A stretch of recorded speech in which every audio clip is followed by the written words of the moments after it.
هي ليه الناس كلها جاية عليا؟ هي ليه الدنيا بتعمل فيا كده؟ كل من هب ودب جاي عليا. على فكرة هو محدش جاي عليك، انت اللي جاي على نفسك لما قررت تديهم اكتر مما يستحقوا. ليه بتعمل كده؟ بتدي كل واحد على قد اللي عايزه. ليه اللي بيمشي لك خطوة تمشي له 20؟ ما اللي يمشي لي خطوة امشي له خطوة.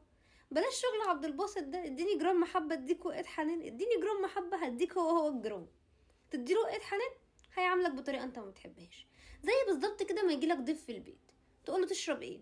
هشرب شاي. كم معلقه سكر؟ يقولك معلقه واحده. حط له انت 3.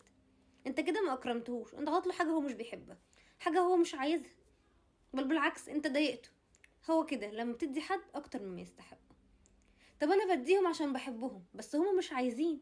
هما طبيعه البني ادم مش عايز اكتر من كده، ما تديهوش اكتر من اللي هو عايزه.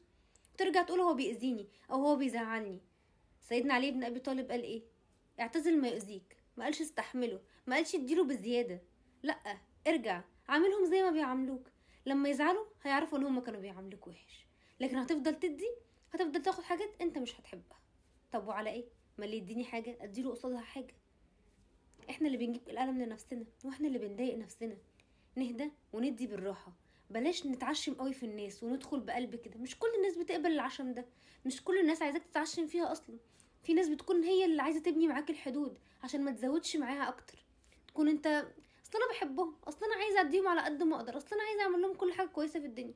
طب هم مش عايزين، هم مش عايزين احسن حاجه في الدنيا، هم عايزين اللي هم يستحقوه.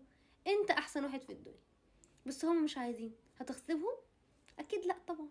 عيشها صح وخلي بالك على نفسك.